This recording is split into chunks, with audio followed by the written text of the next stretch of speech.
지역 이슈를 속 시원히 풀어보는 헬로우 이슈토크 시간입니다. 기재부가 서울 5호선 검단 김포 연장 사업을 예비 타당성 조사 대상으로 이제 선정한 바 있죠, 최근.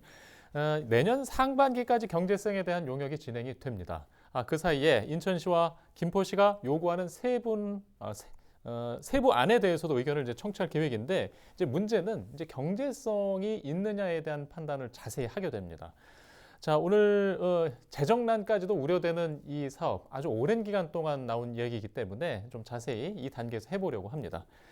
자, 한동식 기후일보 편집국장과 최국일 중부데일리 기자 나오셨습니다. 안녕하십니까? 네, 안녕하세요. 예, 한 국장님, 이게 지난 몇 번의 선거와 해를 거듭하면서 지금까지 왔습니다. 일단 예비 타당성 조사 대상에 최근에 선정이 됐고, 이제 문제는 이게 1이 안 되기 때문에 이제 0.8 몇이라고 지금 알려져 있는데, 아직도 우려가 남아 있어요. 과연 통과할 수 있을 것인가에 대한 기대들, 우려들 어떤 상황입니까? 이게 그 두 가지로 좀 봐야 될 것 같습니다. 하나는 정책적으로 갈 거냐, 아니면 시민 정서로 갈 거냐, 이제 두 가지로 볼 것 같은데, 근데 우리 그 정책적으로 보게 되면 일단은 경제성 때문에 예타 통과하기가 어렵지 않겠느냐, 이게 좀 보여지고 있습니다. 이미 대강에서 지난 1월에 발표한 조정안, 이때 조사한 비용 편입 분석이 BC 분석이라고 하죠. 이게 기준이 되는 게 1인데요.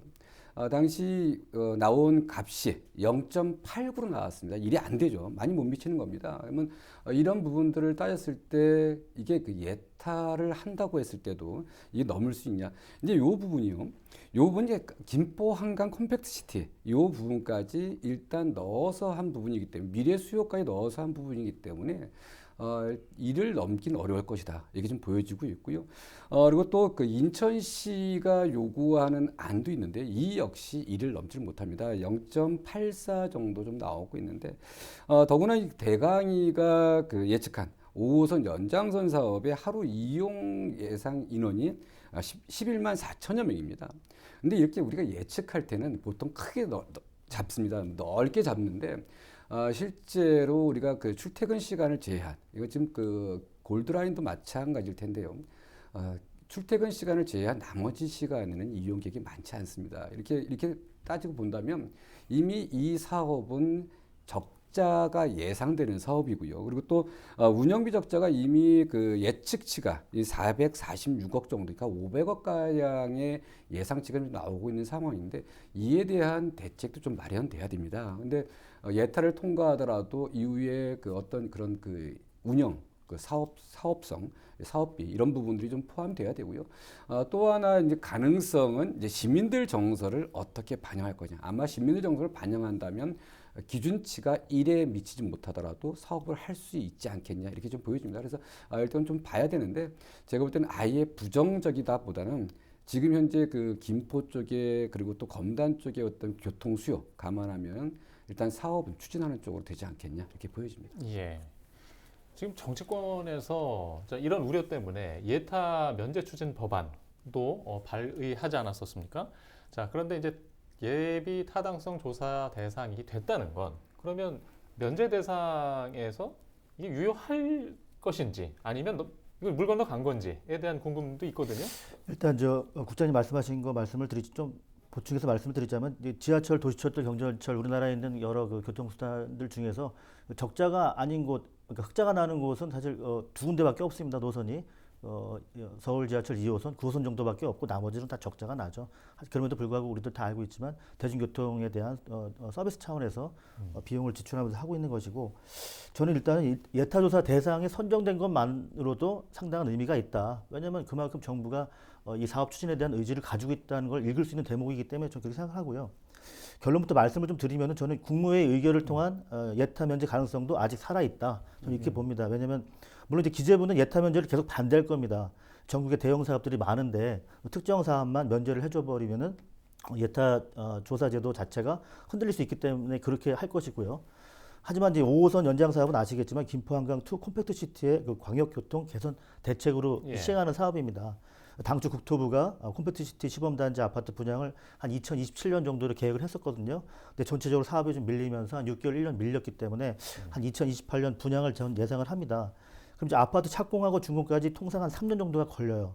그럼 이런 점을 감안하면은 2031년이면은 입주가 시작됩니다. 시범단지에. 또 이제 대광이가 또 9월 10일 뭐라고 했냐면은 예타 조사가 최대한 빠른 시일 내에 완료될 수 있도록 하겠다. 또 2031년까지 5호선 김포검단 연장선을 준공하겠다 이렇게 얘기를 했거든요. 그래서 이왕 추진할 거면 정부에서 그 더 속도를 내기 위해서 예타를 면제해 줄 수가 있을 거다. 최소한 신속 예타로 갈 수가 있을 것이다. 예타가 보통 철도 사업 같은 경우는 한 12개월 정도 걸리는데 신속 예타를 하게 되면 3개월을 당겨서 한 9개월이면 끝낼 수가 있습니다. 저는 그래서 예타 면제 가능성도 살아 있고 최소한 신속 예타로 갈 것이다. 뭐 이렇게 전망을 예. 합니다. 자, 신속 예타도 좋습니다. 이제 그런데 이제 우려점이 지금 이제 인천시하고 김포시가 노선안 합의를 아직 보지 못한 상황이고 국토부 대광위도 그렇게 보고 있어요. 조정안이 나왔지만 그러면 예타 조사하는 것의 핵심은 경제성 판단이잖아요. 그렇죠. 노선이 다른데 이 경제성 판단은 어떻게 합니까? 조정안으로 가는다고 보시는가요? 그러니까 저는 여러 차례 말씀드렸지만 예. 대광위가 지난 1월 19일 그 조정안을 발표하는 순간 그러니까 그 노선과 사업비 분담 비율이 어느 정도 다 이미 결정이 났다고 보고 내부적으로는 대광위 내부적으로는 예. 국토부나 또 8월 6일 대광위 광역교통 시행계획을 변경해서 본 사업을 확정한 때 또 8월 20일 기재부가 예타조사 대상 사업으로 이 사업을 선정한 순간도 마찬가지로 정부는 지금 정부의 그 내부적으로 결정된 사항을 계속 밀고 나가고 있는 거예요. 그래서 여러 가지 우려와 이런 것들도 있지만 저는 김포시와 또 인천시가 역사를 추가하거나 노선을 조정하려고 노력 중이지만 그게 또 반영이 안 된다고 해서 이 사업을 지금 끝낼 수 있는 상황이 아니거든요. 지금 그 기대하고 있는 주민들의 그 기대감 그런 것들을 이 상황에서 지금 그 감당을 할 수가 없어요. 만약에 무산이 된다고 했을 경우에는 또 이제 조만간 수도권의 그 택지 공급 부족 문제가 이제 불거질 겁니다. 그 정부는 지금 2031년 신도시 입주 시작 또 그 시점에 5호선 김포검단 연장선의 개통 지금 그 계획과 구상 속에서 계속 움직이고 있는 겁니다, 지금. 예. 그러면 조정안으로 예타 조사에 대한 어떤 판단이 진행될 것이다. 그렇죠. 뭐 이렇게 좀 보시는 것 네. 같고. 한국장님, 지금 이제 경제성에 대한 우려 저희가 계속 하지 않을 수 없는데 이제 양 지자체가 국토부에 대광의 의견을 내면서 추가 혁신설 의견을 함께 냈단 말이죠. 네, 그렇죠. 자, 이거 경제성 더 어려워질 텐데 이게 과연 실현 가능성이 좀 더 나중에 봐야 되는 거 아닌가요? 지금 이게 가장 걱정스러운 게요. 지금 이게 전체 사업비가 한 3조 3천억 정도 지금 그 추정하고 있는데 지금 이제 그 여기서 그 전체 지금 현재 잡고 있는 게 9개역 정도 잡고 있습니다. 근데 지금 인천에서 2개역 그리고 김포에서 3개역 정도 추가를 좀 요구하고 있는데 우리가 보통 역 하나 신설할 때 그 규모에 따라서 조건에 따라서 여러 가지 차이가 있지만 보통 1,000억에서 1,500억 정도 이제 소요되는 거로 좀 알려지고 있습니다. 근데 일단 이게 추가역 신설됐을 때 지금 현재도 지금 여러 우려가 나오고 있는데요. 여기 추가됐을 경우에는 이 경제성이 더 떨어지지 않겠냐 이렇게 좀 보여주고 있고요. 그래서 아까 예타를 우리가 그 했을 때 이런 부분까지 감안한다 그러면 이 지금 이게 0.89가 아니라 더 밑으로 떨어질 수도 있다. 그렇다면 경제성 확보도 좀 어렵고요. 또 하나는 지금 이 역 정차 시간을 포함한 이 평균 속도, 이 표정 속도라고 하는데요. 이 표정 속도가 낮아질 경우에 이 광역 그 철도의 본래 취지인 이 빠른 승객들을 빠르게 그 수송하고 그 이동시키는 이런 부분에서도 상당히 영향을 미칠 수 있다. 그러니까 경제성뿐 아니라 철도 본래의 그런 기능까지 축소시킬 수 있다. 이런 우려들이 좀 계속 나오고 있는 거죠. 예. 일단 이게 선거나 공약 때 또 등장했던 기억이 있어서 이게 반영될 거라고 보세요. 추가 혁신설이. 저는 이제 두 가지 가능성으로 좀 생각을 해봤고요. 하나는 이제 두 지자체 요구를 모두 대광이나 국토부가 받아들이는 경우가 있을 거고요. 그러면 이제 시간과 비용은 더 들지만 뭐 이런 불만들은 좀 덜하겠죠. 또 하나는 이제 김포시의 요구안은 들어주고 인천시의 요구안은 안 받아주는 경우도 있을 겁니다. 왜냐하면 이제 김포시는 3개역 조정안에서 추가하는 걸 요구를 했고 인천시는 아시겠지만 그 원당역을 추가하고 김포 감정역이 아니라 불로역으로 노선을 옮기는 걸 주장하고 있거든요. 여기서 중요한 게 이제 본선 추가 여부인데 노선의 추가 여부. 대광이가 제시한 조정안을 기준으로 놓고 봤을 때 김포시 요구는 그래도 조정안 노선 위에서 역사를 추가하는 거거든요. 근데 인천시 요구안은 그 조정안을 기준으로 봤을 때 노선을 틀어야지만 가능한 겁니다. 당기거나 뭐 옮기거나 이미 조정안 노선을 기본으로 다들 받아들이고 있는 상황인데 지금 역사 추가는 받아들여도 노선을 흔들거나 이런 거는 아마 받아들이기 어려울 겁니다. 그래서 저는 근데 그런데 또 역사에 추가한 노선 조정은 예타 조사 기간 또는 기본계획 수립 단계에서 반영시키지 못하면 상당히 어려울 겁니다. 왜냐하면 역사 추가가 설계 변경만으로 가능하다는 의견이 있지만 또 반면에 그 계획을 변경하고 다시 입찰을 붙여야 된다 이런 견해도 있거든요. 아직 명확치가 않은데 여하튼 그래서 저는 대광이는 일단 조정안으로 예타 조사를 진행하고 추가 역 신설이나 노선 변경은 별도로 하겠다는 입장인데 좀 더 지켜봐야 되는 부분이 있습니다. 예, 알겠습니다. 지금 이제 서울시가 오세훈 시장이 다시 부임한 이후에 광역철도가 서울시 바깥으로 나갈 경우에 이제 직결은 없다. 뭐 평면 환승하겠다는 입장을 밝힌 바가 있는데 이제 그런 상황 때문인지 지금 바깥 지자체에서 연결할 경우엔 직결을 굉장히 원하고 고집하고 있지 않습니까? 자, 그러면 또 재정 부담이 굉장히 늘어난다고 해요. 지금 뭐 하남시 사례도 있는 걸로 알고 있고 이게 얼마나 부담스럽길래 이 얘기가 나오는 겁니까? 일단 비용 말씀하시는 거죠? 그러니까 뭐 직결 때문에 늘어나는 어떤 비용 환경이라든가. 예. 예. 그 지금 저희가 앵커 말씀하신 것처럼 저희가 하남선 사례를 안 볼 수가 없습니다. 왜냐하면 5호선하고 직결을 한 사례이기 네. 때문에 이게 이제 그 상일동역에서 하남 검단 산역까지 7.7km 구간에 6개의 정차역이 있습니다. 2020년 개통을 했고요. 예. 근데 이게 지금 2021년에 161억, 2022년에 162억, 또 지난해 224억, 또 올해 244억 원 적자를 예상하고 있습니다. 엄청난 부담이죠. 근데 김포 검단 연장선의 경우도 노선길이나 사업비를 봤을 때 예. 하남선의 3배 규모입니다. 그럼 대광이 조정안이 하루에 아까 말씀하신 것처럼 11만 4천여 명이 이용할 거라고 예측을 했는데 그게 틀어질 경우에 적재폭이 더 커질 수가 있어요. 예. 그 업계에 따르면 5호선 김포검단 연장선의 예상 운영 적자를 446억 원 규모로 보고 있고 아시겠지만 이제 비용 부담이나 이런 것들을 김포시가 70%, 인천시가 30% 노선 비중이 있기 때문에 김포시는 그럼 매년 312억, 인천시는 130억여 원 정도를 매년 부담을 해야 됩니다. 인천시는 광역시니까 좀 감당할 수가 있겠지만 김포시가 그 일반 회계가 예산이 한 1조 4천억에서 한 3천억 정도 돼요. 예. 그 정도 왔다 갔다 하는데 지금 세수가 계속 줄고 있거든요. 예. 근데 흔들어 쓸 수 있는 것도 얼마 안 되는데 매년 300억대를 부담한다는 건 엄청난 부담일 겁니다. 다른 사업을 아예 일체 못할 수도 있거든요. 예. 이게 참 적지 않은 비용인데 뭐 이런 때문인지 논의 과정에서 뭐 민간 사업자가 평면 환승안을 좀 제안을 하기도 했다고요. 네, 그렇습니다. 지금 최근에 그 알려진 건데요. 지금 이 평면 환승 방식부터 뭐냐, 우리가 그 열차 내려서 바로 그 다른 열차로 갈아탈 수 있는 그러니까 이동 거리가 짧다는 거죠. 바로 거기서 하고 뭐 기껏 해봐야 계단 한번 올라갔다 내려오는 정도. 지금 김포공항역이랑 지금 용산역 이런 대표적인 그 부분 평면 환승 방식으로 운영되고 있는데요. 지금 그 이 한 민간 사업자가 이 5호선 연장 사업과 관련해서 평면 환승 방식을 지금 국토부에 제안한 것으로 알려지고 있습니다. 네. 이게 평면 환승 방식뿐 아니라요. 그 9호선 마곡나루와 이 지선을 연결하고 또 이제 이 최소 열차량을 편성 그리고 또 무인 운전 방식 등을 통해서 그 이 비용 부분을 최대한 줄이는 이런 방식으로 직결 이렇게 했을 경우에 좀 직결 방식보다는 이 비용 운영 그 비용이 상당히 좀 줄어들게 되겠죠. 이렇게 해서 좀 그 제시하고 있는데 아마 이 민간 사업자가 이런 방식을 통해서 제시한 안이 이 비시값 1이 넘어서는 거로 이렇게 좀 제한이 됐다고 지금 얘기되고 있어요. 그래서 예. 민간 방식도 지금 검토하고 있는 거로 아예 배제하지 않는 것 같습니다. 예. 최근에 이제 이런 해법들이 뭐 토론회에서도 오고 가고 의견들이 가고 있는데 좀 가능성이 좀 있는 분위기로 보나요? 공청회 때 뭐 딱히 네. 대광이 공청회 때 논의된 얘기가 나온 부분은 사실은 없고 다만 이제 이용객들 입장에서는 당연히 직결을 하는 게 직접 연결을 하는 게 가장 이상적이죠. 하지만 이제 아시겠지만 사업비나 운영비 측면에서는 당연히 평면 환승이 좀 효율적일 수 있습니다. 민간 사업자에서 계속 평면 환승을 들이밀고 있어요. 네. 그래서 민자 사업이냐 재정 사업이냐를 떠나서 어떤 사업 방식을 택하든 평면 환승에 대한 검토도 필요하다. 저는 이렇게 보고요.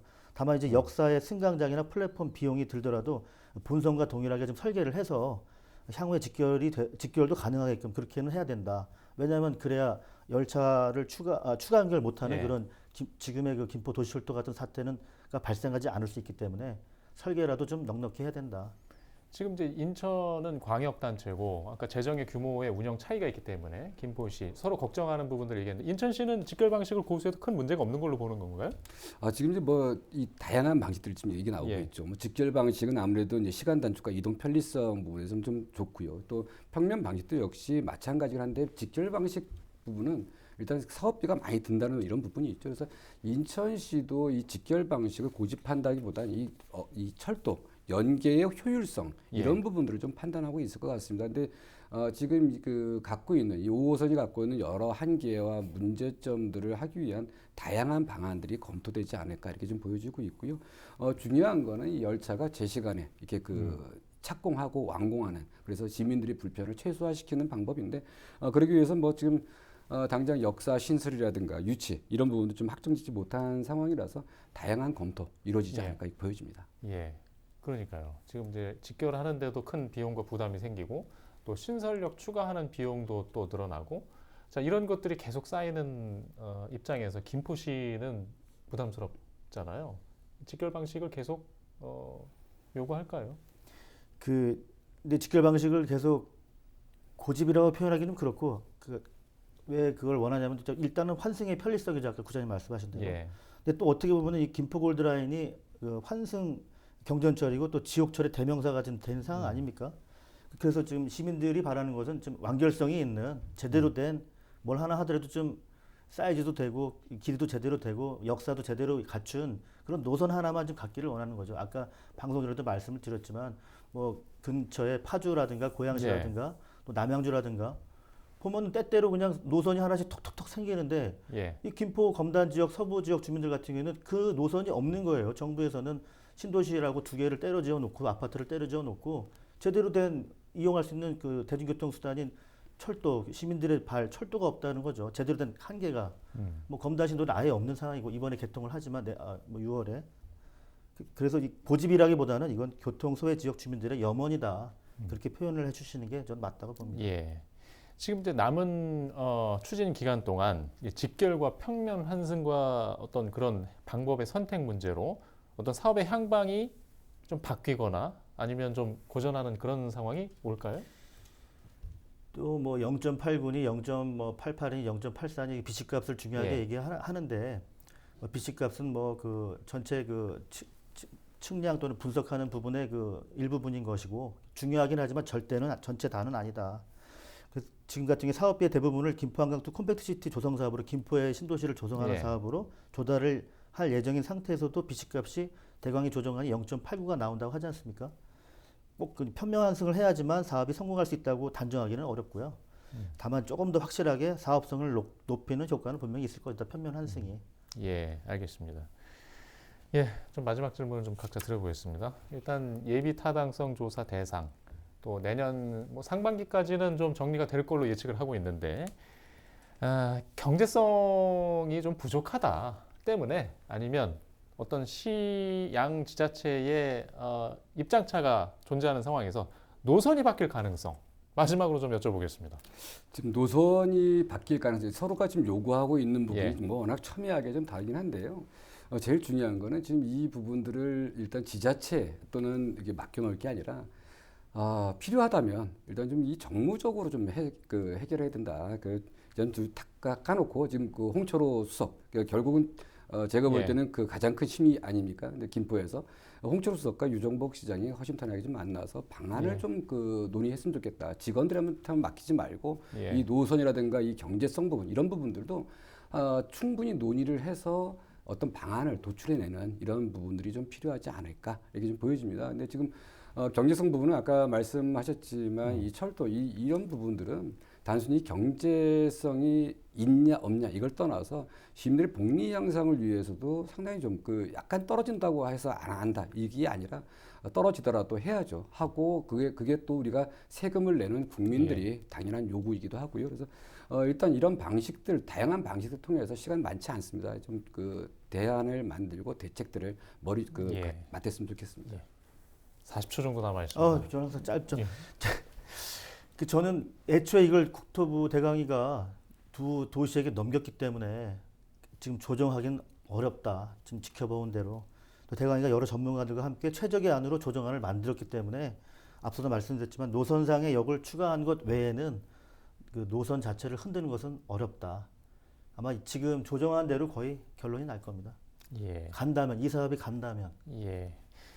일단 뭐 지금 상황에서 우리 각자 패널들이 보는 시각의 이야기를 좀 함께 나눠봤습니다. 자, 5호선 검단 김포 연장선 또 남은 이야기들이 또 진행되는 사실과 더불어서 있을 겁니다. 저희가 다시 한번 또 이야기하는 시간 준비하겠습니다. 이슈토크 오늘 순서는 여기서 마치겠습니다. 시청해주신 여러분 고맙습니다.